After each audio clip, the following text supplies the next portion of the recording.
Magsabi, praise the Lord. Magandang hapon mga minamahal. My dear fellow countrymen, my dear fellow viewers, my dear spiritual, I'd like to invite you to pray with me. Father, there is none above others. Jesus, touch my dear spiritual Lord. My dear fellow countrymen, let them understand the word of God. Open their minds and their understanding, O Lord. Bind the power of darkness. Help me bring forth thy message. Cast out and believe and dust from them right now in Jesus' name. Amen and amen. Hallelujah. Praise the Lord. Hallelujah. Praise the Lord.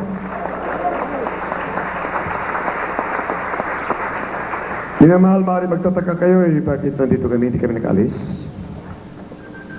Ngunit ito yung hulugan na hindi po aalis. Katulayan, minamahal kanina ang aking magsamahan. Mamaya magkikita natin sila 13 o 14. Ang iba ay pumunta sa embassy ng Iraq sa may Disparinias Village.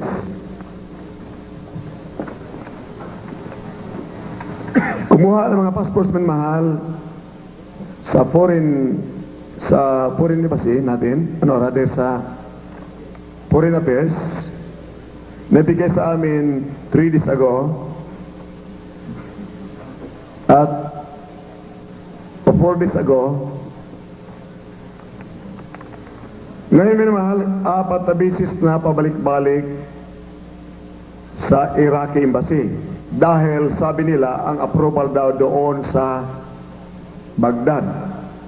Ayaw ko kung bakit doon pang approval. Ako minamahal, mayroon akong passport at saka visa, US visa. Ngunit ay expire pala aking passport 1990. Nag-expire po minamahal ang aking passport, ngunit ang visa ko ay indefinite para Amerika.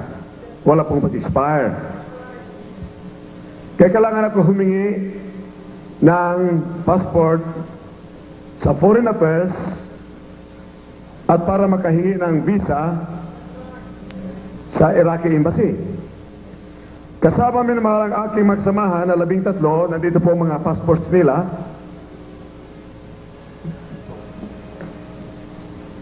Bago lahat ito mga passports minamahal.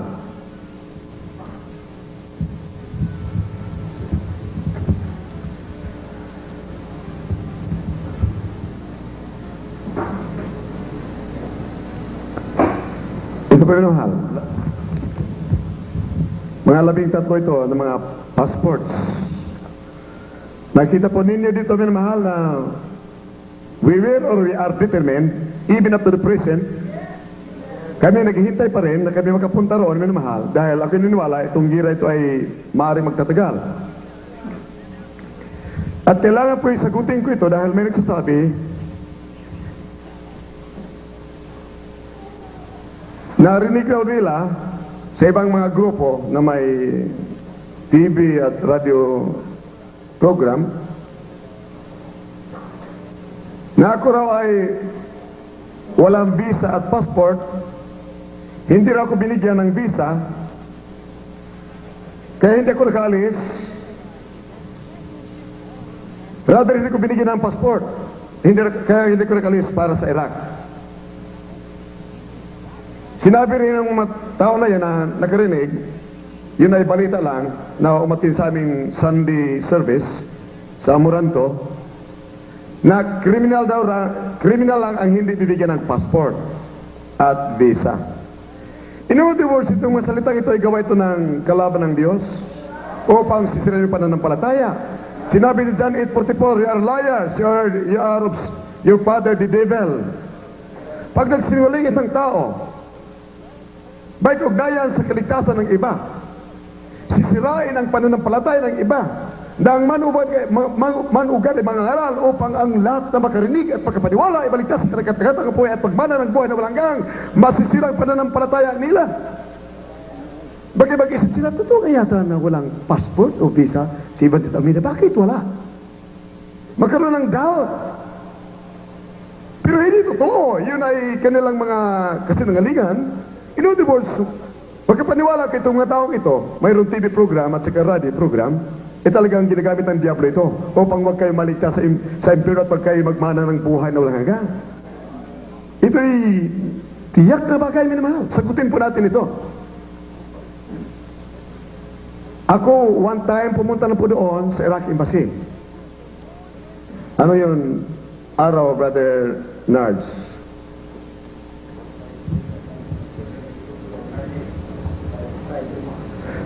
O, lahat ng aking mga kasamahan, nung pumunta kami dito, yung papuntang Iraq. Kaya ka naniwala, we are determined. Sundan po ninyo ang mahal na pakalaga ng kaligtasan po ninyo.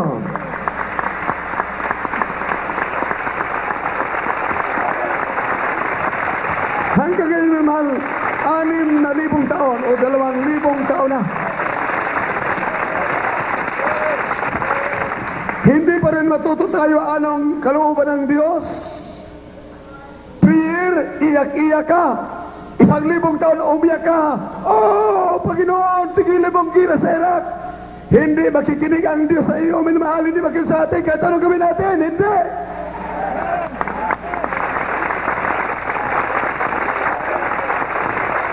Kung hindi matutuloy ang gira sa Iraq, hindi dahil sa prayer ng buong daigdig, hindi po, minamahal.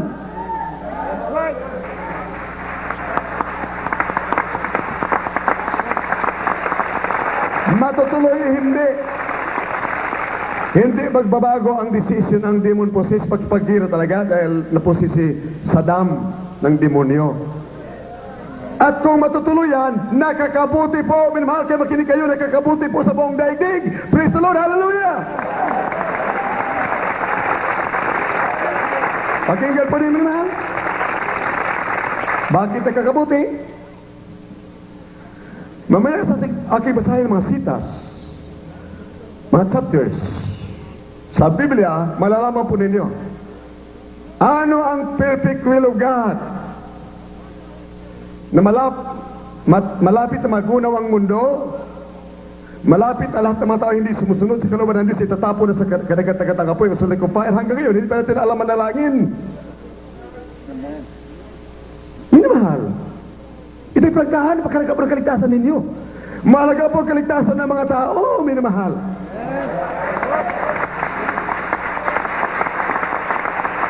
Kayo po'y maniniwala, minamahal, that we love you so much. We love the people of the Middle East.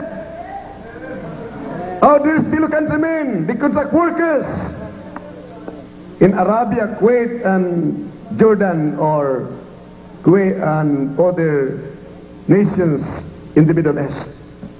You can just imagine, just to get the perfect will of God, just to perfect will, upang malalaman po namin lamang ang perfectong kalooban ng Diyos. Nadalangin ng my beloved brother Paul para sa problemang ito, Iraq, the Middle East conflict. Nag-fasting, Brother Paul, ilang araw fasting mo? 41 days po. 41 days. Hindi kumain ng dalagin.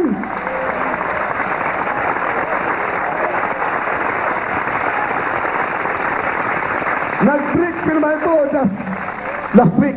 Yung pag-break pa naman hindi kakakain. Liquid lang. 14 days. After 41 days fasting, breaking ay gradual. Laging Diyos lang yan. 14 days o 15 days. Hindi ka niya magpainis. Dahil kung mainis ka, mademon pusis ka. Delikado po manalangin ng walang kain-kain. Mademon pusis ka. Kaya hindi biro pinamahal.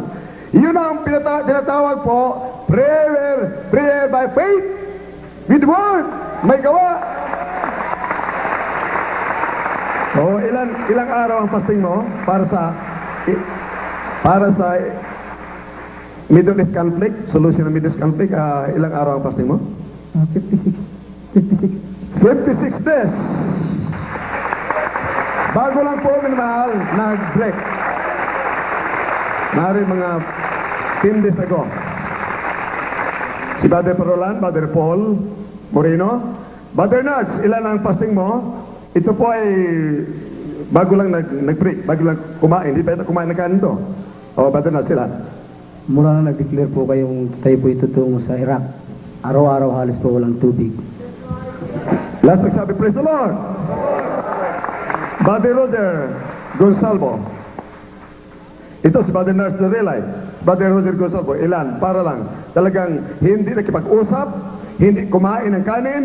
Mari, uminom ka ng tubig? O, uminom ng tubig. Ilang araw ang fasting mo? Nanalangin ka walang kain-kain para sa hingi natin ang kalooban ng mahal na Panginoon. Just to seek the perfect will of God. Para lang po malaman ang kalooban ng mahal Panginoon sa problema sa Iraq, ang po ay nagayon ng 17 days po. 17 days just to know the perfect will of God. Dr. Rick Alarcon. Ito po si Dr. Rick Alarcon. Tinanong ko, Doc, ano ba sabi ni Sister Erling? Siya ba'y papayag pupunta ka sa Iraq? Natuwa pa na kami pupunta roon. Samantala, may mga kababayan natin, magagawa nila, sila ay makatulong sa amin, mabigyan kami ng aeroplano, o ituro kung sino ang the right person na magpasilitate ng aming departure.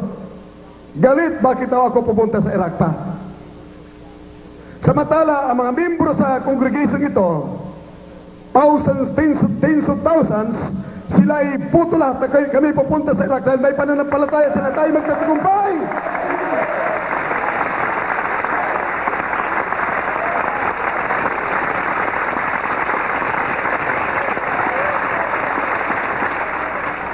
Dahil isang araw, may malaman po natin sa Exodus 14, nung hinahabol ng mga Egyptian soldiers, sundalo ni King Pharaoh of Egypt, ang mga anak ni Israel, ni Jacob, kasama ni Moses, si Moses ay umiiyak. Ninadoon katapatan niya ang Red Sea. Sa kanan at kaliwa at mga bundok, wala silang matagpuan. Sa likod ay mga sundalo ni Haring Pharaoh, papatayin sila lahat. Nainis sa mga Panginoon sa kanya. Anong ginagawa mo diyan, Moses? Ba't umiiyak ka diyan? Puro, sabihin mo sa mga kapatid mo, forward, go! Exercise your faith. Huwag kang magkuhan. Huwag kang iluluto, iyak yung manalangin ka. Exercise. Ihakbang mo pananampalataya mo. Gagawag himala ng himalang Diyos. Humakbang ka.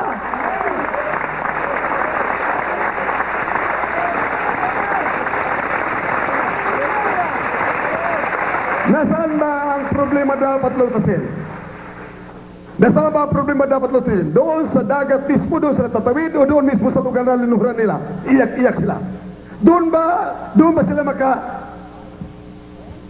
maaari makatago sa mga sundalo ni Haring Pharaoh? Doon sa lugar ng linuhuran, tinayaan nila, iyak-iyak sila doon. Panginoon, iligtas mo kami. Kung may pananampalataya ka, ang dagat, tawilin mo na sa pangalan ni Jesus.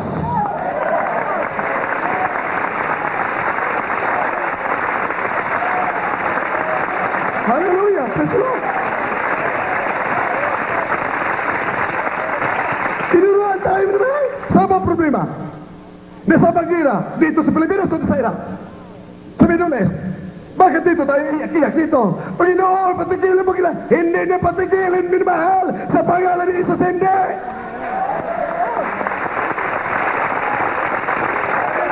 Hanggang hindi ba manunod? Hindi natin alam ang kalooban ng Diyos? Ano gagawin natin dito sa Pilipinas? Iyak-iyak tayo dito. Panginoon, patigilin mo. Hindi po yun, minamahal. Kailangan pumunta ka doon sa Middle East. Ipakita mo.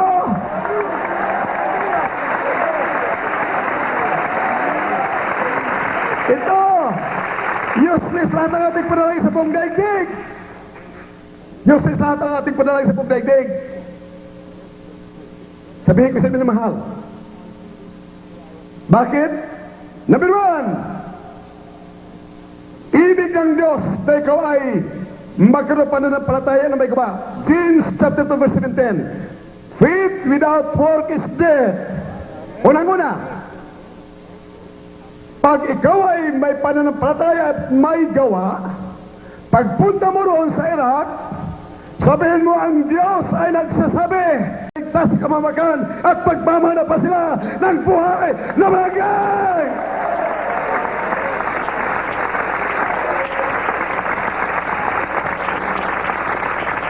Tuwing may gagawing malaking himala ang Diyos ay may layunin po siya minamahal. Unang-una, upang malalaman ng tao, mga tao sa buong mundo, ang katotohanan. Dahil sinabi niya, seek the truth, and the truth shall make you free, shall set you free from the bars of hell. We won't stand up and by civil ways. Maligtas ka masakira sa Middle East, sa buong daigdig na tumikwa, maligtas ka. Ngunit impirong tungo mo, baliwala yan. Dahil ang kanagat-taga-taga po ay walang katapusan. Hanggang ngayon, ignorante ba tayo sa salita ng Diyos? What happened to you?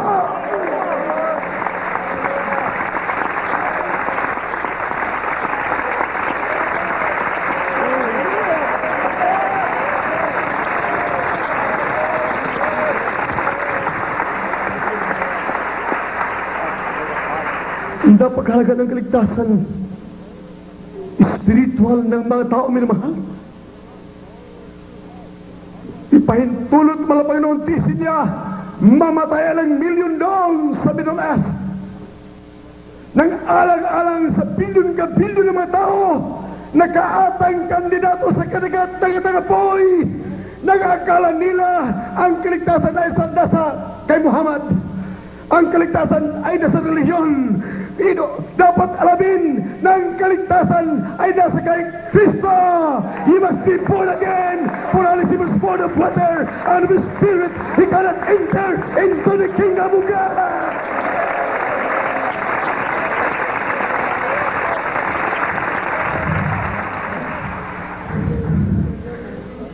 Ito ba yung mahal? Nanalangin just to do the perfect will of God. Just to know the perfect will. Sabi ko, ang gusto sumama sa Iraq, magpasting. Napakarami bin mahal na nagpasting. Humabol pa sila Dr. Rick Alacon. Humabol sa Badrimi. Ayaw kong marami ang sasama sa akin dahil mahalaga rin ang gawain natin dito. Ilan daan ang nagpasting po, o libo nagpasting dito. Mamaya, ituro natin. Nagpupumilit na naman, sabi ko ay talaga nagpasting sila. Nanalangin naman kakain, basta magkasama lang. Amen! Praise the Lord! Brother Herm. Ito si Brother Herm. Limpe, nagpasting din.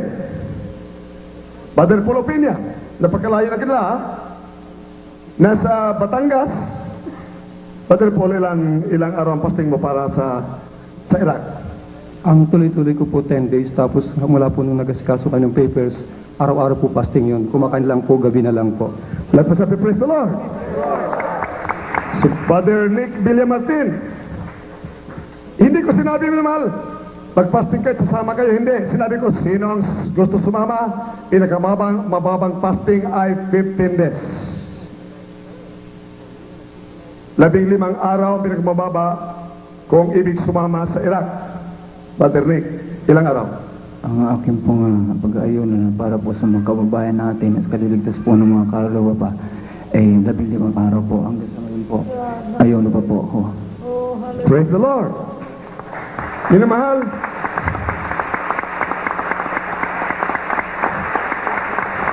purihin naman ang Panginoon. Sinabi ko kay Atty. Iral, wag ka sumama. Ay nag-fasting talaga para magkasama. Ay, fasting din siya.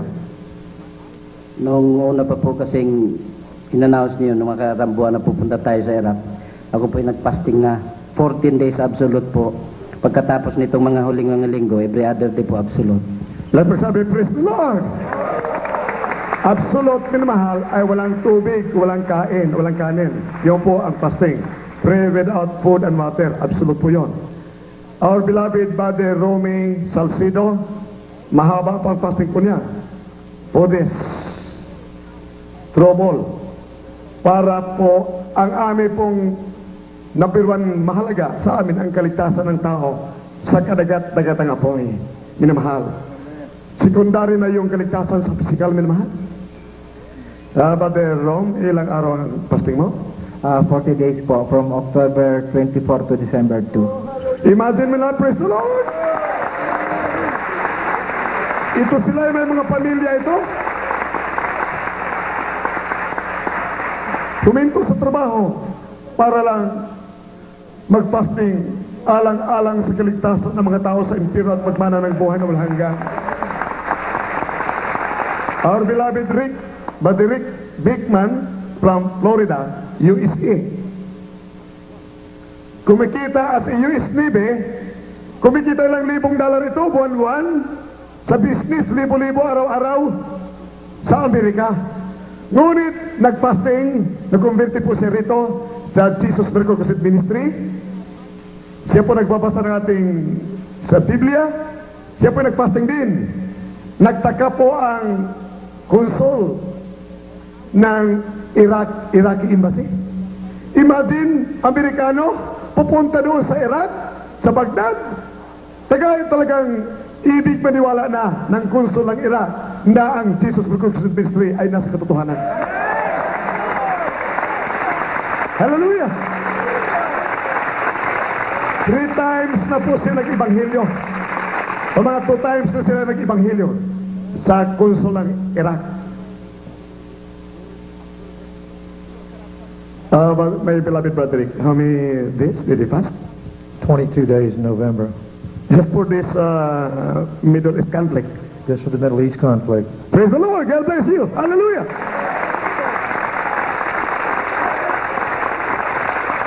Bakit pinabalik ginagawa nila ito? Bakit? Noong araw wala na sa pag-asa. Alipin ang kasalanan. Nakatang sa karagatan-katangapoy. Katulad our beloved brother Rodi Pangan. Wala ng pag-asa. Drug addict. Babaero. Sugarol, lasinggo, lahat na po ng bagay na mga bisyo ng lalaki, marin nasa kanya. At he was dying of cancer. He was given how many months to live? 6 na buwan na lang ang ibinigay taning sa kanya, siya ay mamatay na sa kanyang cancer. Ngunit nandito ngayon, siya ay sasama, nag-fasting para lang magkasama sa Iraq. O ilang araw ang fasting mo? Una po 17 days, nadagdagan po, bali 21 days po. Bali, minimal 21 days. Siya po ay nag-fasting, nag-ayono, hindi kumain, nanalangin, para po makasama sa Iraq.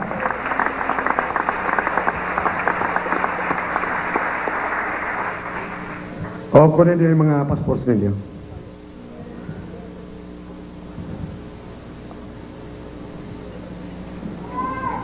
Yung akin. Itago yung akin. Ngayon, mahal, buksan po ninyo upang malaman po ninyo. Sa Exodus 14, ngunit, bago yan minamahal, sinabi, but seek ye first the kingdom of God and His righteousness, and all these things shall be added unto you. Matthew chapter 6, verse 53. Seek ye first the kingdom of God. What is kingdom of God? The kingdom of God is not meat and drink, but peace and joy and righteousness in the Holy Ghost. When you become righteous because of the presence of the Holy Ghost, you are bound for heaven. In other words, our dearest, loving, adoring Savior is more concerned for your salvation. You first, before others. Bago ka magpanalangin sa iba, bago lahat mga bagay ibibigay sa iyo, ang panalangin mo dinggin. Seek the kingdom first. You must be righteous. You must have peace and joy and righteousness in the Holy Ghost to prove beyond any iota without that the Holy Ghost is come upon you. Because Acts 1:8, when the Holy Ghost is come upon you, you have power to cast out demons. Power not to succumb to the winds and caprices of the devil. Power to heal the sick. Power to stop the inroads of Satan. As a matter of fact, you have power to tread on serpents and scorpions and overall the power of the enemy, and nothing shall by any means hurt you.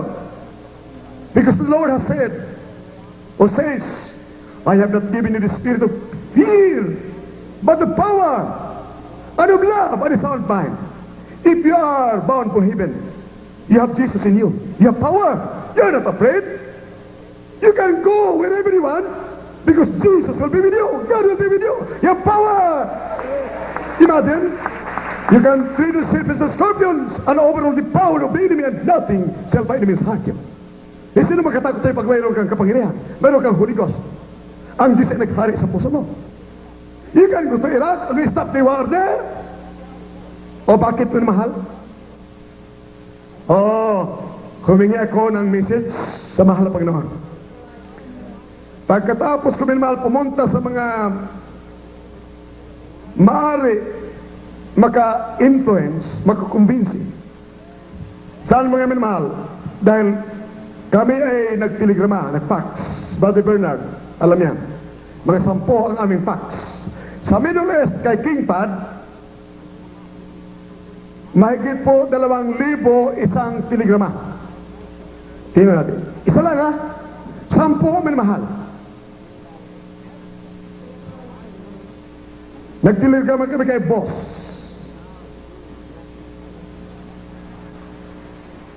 Kay Saddam Hussein. Mahaba. Umabot rin naman 2,000 bayad kay Saddam Hussein. Doon sa big publications doon sa Amerika. We requested all the publications in America to pressure upon President Bush or Secretary General of the UN to please extend the deadline.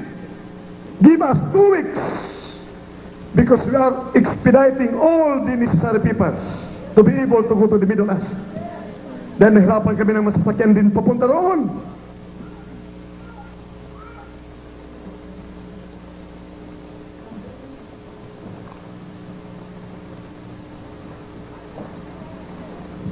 Yun sa Iraq.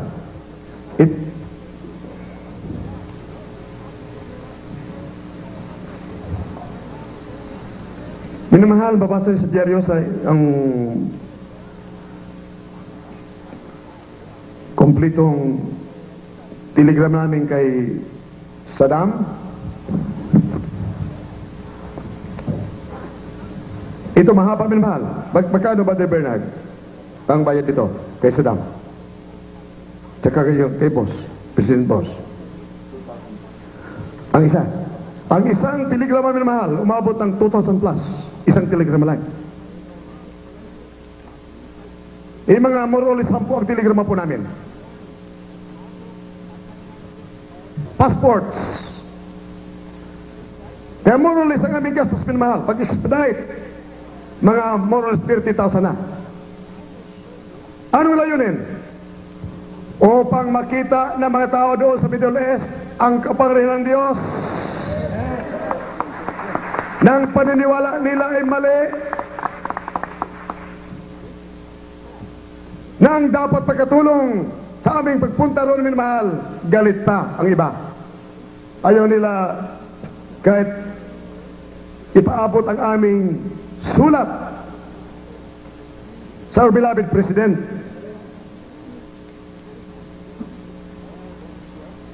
Sa iba pa ang kinaukulan, concern. Kumari matulungan kami sa sasakyan. Galit pa. Ang yun naman, galit, bakit hindi ka nag-alis? Hindi ka makapunta roon. Yung mga pastor na ibig na kong matipok, akala nila talagang mamamatay kami roon. Galit, bakit hindi kami nag-alis? Yung iba naman ang nagagalit, bakit hindi pa kami, bakit kami aalis pa? Dito na naman nalangin. Yung pananalangin na walang pananampalataya at gawa, malalaman po natin mamaya. Kaya tingnan po namin mahal, ako'y nagtanong sa Diyos. Noong lahat ng paraan aking ginawa, pati nga si Brother Midrino Cross, halos hindi makatulog ilang gabi sa pagtulong dito na makakuha kami ng masasakyan papuntang Iraq at may bigay sa amin ang visa. 4 times na po pabalik-balik sa Iraqi Embassy po, hindi pa nabigay po ang visa dahil ang approval daw doon sa Baghdad. Bakit tinanong pa nila si Saddam? Hindi natin malaman kung ano si Saddam o ano, dahil tiniligramahan ko, baka kinakabahan din siya, baka maging totoo di arestado siya. Sa akin naman, wala ko kinatatakutan. Wala na. Diyos na kinatatakutan ko. Wala na. Kamatayan, bali wala. Kindly, my beloved Rick, ito po naman, nung ako nagtanong sa Diyos, bakit, Lord? Ipanalangin ko ba anong gagawin ko? That was Sunday morning. Anong gagawin ko, Lord? Bakit parang pinipigilan nila ko pumunta sa Iraq? Ayaw, walang interesado. Pati si President Boss.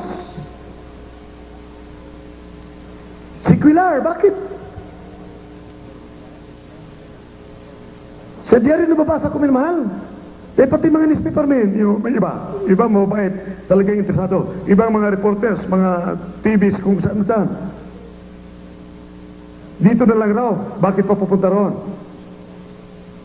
Maraming mga writers o columnists, makita mo sa diaryo halos araw-araw, ang tinatanong mga wizards, mga mangkukulam, mga fortune tellers, mga manghuhula. Kaya ako nagtanong sa Diyos, bakit mahal na Panginoon? Minamahal, ito ay once again, binubuksan ng Diyos ang isipan ng ating minamahal mga kababayan sa buong Pilipinas o buong daigdig, ang mga tao, upang hanapin ang katotohanan dahil ang kaligtasan po hindi biro. Pag wala ka doon ka sa karagat-tagatanga po, forever and ever. Forever and ever. Buksan po ninyo Isaiah chapter 8, ito po ibigay sa akin ng Diyos. Na mahal na Panginoon. Kindly read it, my beloved brother Rick. Isaiah chapter 8, verse 19, 20, and 21. From the book of Isaiah. Napaka very clear ang mensahe na mahal. Kaya po talaga hindi ako nanalangin nung sinabi ng Panginoon. Hindi ako nanalangin. Ibang aking prayer mamaya ating gagawin. Makita po ninyo. Dito ang Diyos maghimala. Kindly. From the book of Isaiah, chapter 8, beginning at verse 19. And when they shall say unto you, seek unto them that have familiar spirits, and unto wizards that peep, and that mutter, should not a people seek unto their God, for the living to the dead? To the law and to the testimony, if they speak not according to this word, it is because there is no light in them. And they shall pass through it, hardly bestead and hungry, and it shall come to pass that when they shall be hungry, they shall fret themselves, and curse their king and their God, and look upward. And they shall look into the earth, and behold trouble and darkness, dimness of anguish, and they shall be driven to darkness. Thank you. Kyle Atty. Iral in Tagalog. Minamahal, napakaliwanag mensahe ng Diyos. Maaari minamahal ipahintulot niya ang gira upang lahat ay kikilala sa Kanya. Hindi tao, hindi reliyon, hindi wizards, hindi manghula. Walang lalapit ang kakunang Diyos na Espiritu, sinasamba sa Espiritu at katotohanan. Mula sa aklat ng Propetang Isaiah, Kapitulo 8, versikulo 19 hanggang 22. At pagka kanilang sasabihin sa inyo, hanapin ninyo silang nakikipagsanggunian sa masamang espiritu at mga manghuhula na nagsisihuni at nagsisibulong. Hindi ba marapat na sanggunian ng bayan ang kanilang Diyos? Dahil baga sa mga buhay ay sasangguni sila sa mga patay? Sa kautusan at sa patotoo, kung hindi sila magsalita ng ayon sa salitang ito, tunay na walang umaga sa kanila. At sila'y magsisidaan doon, na nahihirapan at gutom, at mangyayari na pagka sila'y mga gugutom, sila'y mga gagalit at magsisisumpa alang-alang sa kanilang hari at sa kanilang Diyos. At ititingala nila ang kanilang mga mukha, at sila'y titingin sa lupa, at narito, kahirapan at kadiliman, ulap ng kahapisan, at sa salimot na kadiliman ay itataboy sila. Lahat pa sabi, praise the Lord! Minamahal na pagkaliwanag ng mensahe. At ang kaligtasan ng lahat ay napakalaga. Sundan po ninyo minamahal ang Word of God, salita ng Diyos. And when they shall say unto you, seek unto them that have familiar spirits, and unto wizards that peep and that mutter, should not a people seek unto their God, for the living and to the dead? Manghula, tinatanong ang mga espiritu ng patay. Mayroon tayong mga reliyon. Ang tinatawagan ay patay. Anong magagawa ng patay? Samantalang Diyos ay gusto ng dumiritso ka sa langit. Manalangin ka sa espiritu at katotohanan.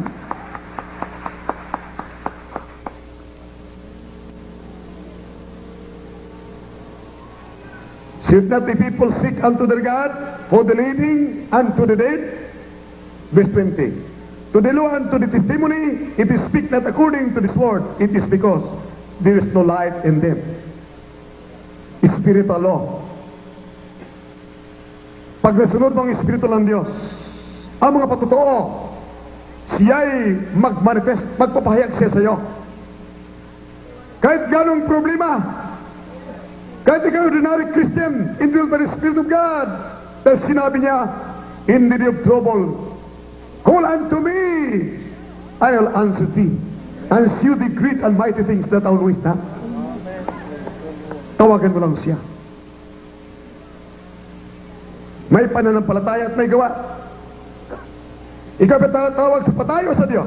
Sabi ng mga Panginoon, nagtanong siya. Verse 21, and they shall pass through it, hard they besteed and hungry.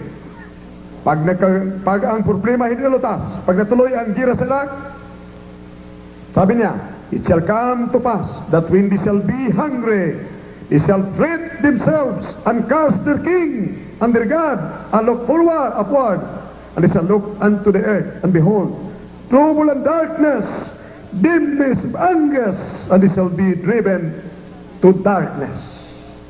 Si Saddam Hussein, naniwala na siya sa Diyos, nanalangin siya, nakalahod, nagatas ang kamay. Hari ng Arabia, naniwala na siya sa Diyos din. Sa pamagitan ng Muslim religion, siya dinggin ng Diyos. Hari ng Kuwait, lahat po sila ay minamahal. Ibang tinatawagan, hindi ang di sa langit. Sinabi ng mga Panginoon, kung hindi sila maniniwala sa mga patotoo, sa spiritual law, na kung may pananampalataya ka at may gawa, sinabi ng mga Panginoon, see unto this mountain be thou removed, it shall obey you, and nothing shall be impossible unto you. Wala nga maging imposible sa iyo.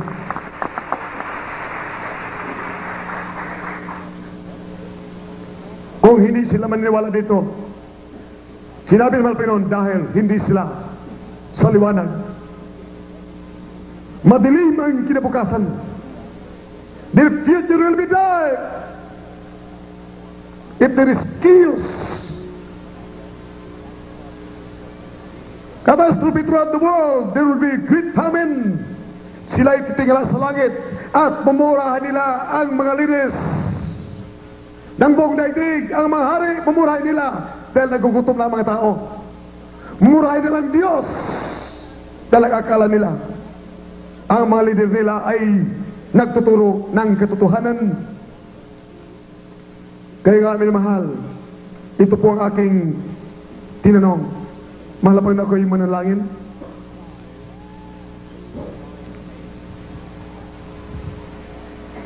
Bago yan, minamahal, buksan po natin sa Exodus 14.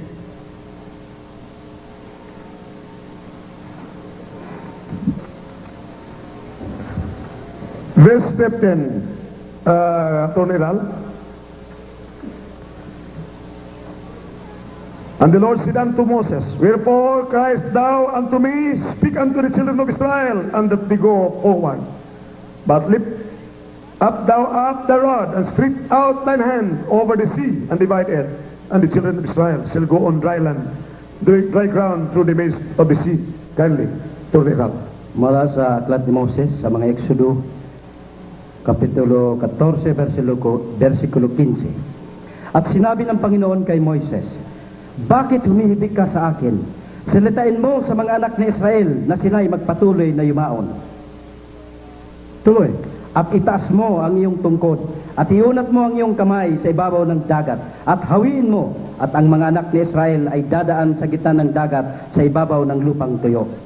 At ako narito, aking papagmamatigasin ang puso ng mga Ehipsyo, at susundan nila sila, at ako'y mag-iimbot ng karangalan kay Faraon, at sa buo niyang hukbo, sa kanyang mga karo, at sa kanyang mga nangangabayo. Excuse me, sandali lang. Minamahal, palis po ninyo sa verse 17, minamahal. And behold, I will harden the hearts of the Egyptians, and they shall follow them, and I will give me honor upon Pharaoh. Sabi ng Diyos po, minamahal, and upon all his horse, upon his chariots, and upon his horsemen. And the Egyptians shall know that I am the Lord, when I have gotten me honor upon Pharaoh, upon his chariots, and upon his horsemen. Minamahal, verse 30, verse 29, kindly Attorney Ral, 30, 31. Versikulo 29, 30 at 31. Datapwat ang mga anak ni Israel ay lumakad sa tuyong lupa sa gitna ng dagat, at ang tubig sa kanila ay naging isang kuta sa kanilang kanan at sa kanilang kaliwa. Gayong iniligtas ng Panginoon ang Israel ng araw na yaon sa kamay ng mga Ehipsyo, at nakita ng Israel ang mga Ehipsyo na mga patay sa tabi ng dagat, at nakita ng Israel ang dakilang gawa na ginawa ng Panginoon sa mga Ehipsyo, at ang bayan ay natakot sa Panginoon, at sila'y sumampalataya sa Panginoon at sa kanyang lingkod na kay Moises. Let's sabi, praise the Lord! Hindi mahal, nung nakita nila ang himala, verse 31, and Israel saw that great work which the Lord did upon the Egyptians, and the people feared the Lord and believed the Lord and his servant Moses. Nagkaroon ng pananampalataya nung nakita ang malaking himala. Kung ganoon, naglingkod ang mga tao doon ng taos puso ayon sa kalooban ng Panginoon. Si David Panginoon, pinili pa ninyo tumawag, lumapit sa mga patay. Minamahal, noong ang Panginoon, sinabi niya doon sa krus ng Kalbaryo, it is finished. Nung siya po ay mamatay na minamahal, bumuka ang mga libingan. Ang mga banal na sila Moses, ang ibang mga sins of God sa Old Testament ay umakyat sa langit. Sila St. Paul, Matthew, Mark, Thaddeus, Peter, at iba pang mga apostles ay mga buhay pa. Sila ay namatay na after that resurrection, if we call that resurrection, nung bumangon ang mga banal, umakit sa langit. In other words, pagkatapos nung nangamatay na sila St. Paul, our beloved dearest Virgin Mary, nangamatay pa ay umakit sa langit po ay nasa libingan pa ang mga katawan nila po. Hanggang ngayon patay pa. Ang mga katawan, ang mga kalawa po ay nasa langit. Yan po tinutukoy ngayon mahal na mahal Panginoon. Huwag ka tumawag sa kanila, tumawag ka sa Diyos na buhay.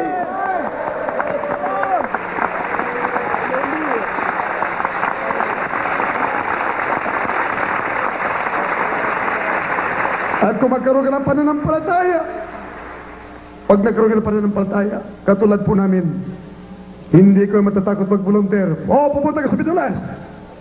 We'll stop Saddam to give glory to the Lord, that His name will be exalted, that everybody throughout the world will fear and tremble before the God of Moses, Elijah,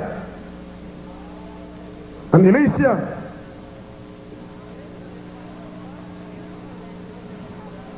Kapag natakot ang mga tao, sila ay maniniwala ngayon hanapin ang katotohanan. Maglilingkod sila sa Diyos na buhay. Kalimutan ng mga reliyon. Walang ibang pangalan sa silong ng langit sukat natin kaligtas kundi ang pangalan ni Jesus. For there is no name in heaven given among men whereby we must receive but the name of Jesus. Habang minamahal ko magkanta, ito po ang gagawin natin. Kaya ko'y manalangin, minamahal. Hindi para patigilin ang gira, hindi po makikinig ang Diyos. Ayaw kong manalangin. Dahil ang panalangin po na may pananampalataya at walang gawa, patay, baliwala, minamahal. Ang panalangin na tingin ng Diyos ay may pananampalataya at may gawa. James chapter 2, verse 17. Anong gawa? Puntahan mo doon sa Middle East. Sabihin mo kay Saddam, Saddam, ikaw anak ng demonyo, wala ang Diyos sa iyo. Ikaw ginagamit ni Satanas upang mga tao mamatay. Tuloy-tuloy kasama mo sa impyerno. Maniniwala ka kay Kristo, tanggap mo si Kristo at kayo magmamana ng buhay na walang hanggan. Yan po ang kailangan minamahal. Habang kumakanta, my beloved children, kami lahat minamahal, let us worship the Lord. Ito po ang ating gawin. Hindi tayo manalangin, kundi we'll command. We will decree. Hindi mapatigil minamahal ang gira sa Iraq dahil sa prayer. Ngunit, dahil nakakabuti ito sa mga tao, dahil hindi lumapit sa Kanya, maraming mga telegrama kami, hindi pa rin nakikinig. Ang mga leaders sa buong daigdig, ito ang gawin natin. Dahil pananampalataya ko, lahat ng mga missiles ng Iraq, missiles ng Amerika, missiles ng Allied Forces, pagputok minamahal, hindi abot sa target, suspended ang mga missiles nila, mga hippies and bombs, chemical weapons, hindi puputok sa pangalan ni Jesus.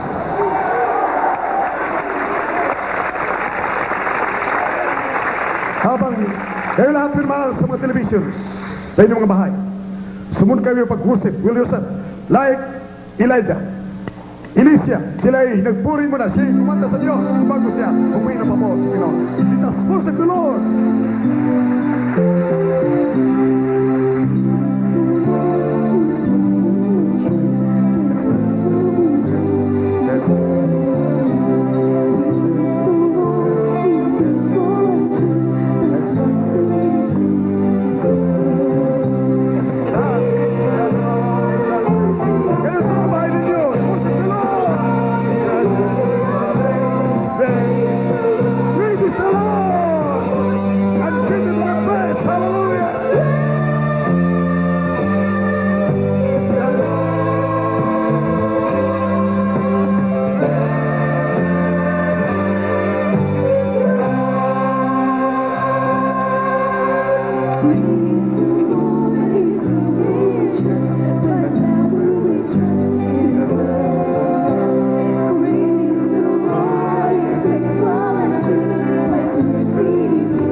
of Iraq, chemical weapons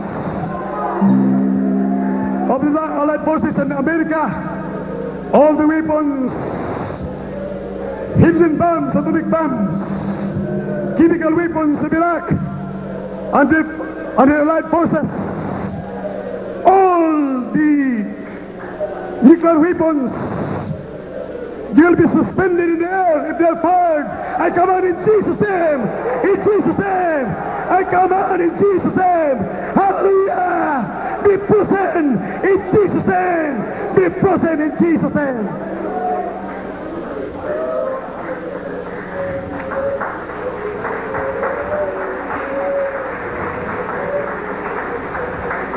Minamahal, walang chemical weapons na puputok. Kung paputokin nila, they will be suspended in the air. Missiles will be suspended in the air.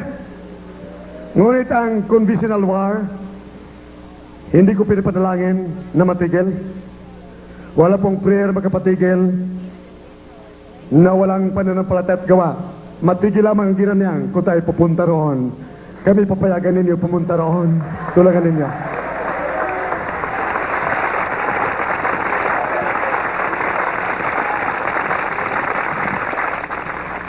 Kaya minamahal, hindi ko naniniwala, hindi ko nanalangin, matigil ang gira. Ang aking pinapatigil, may pananampalataya at may gawa, ay ang mga missiles at chemical weapons. Attend our services. Praise the Lord. Glory. Praise the Lord. Amen.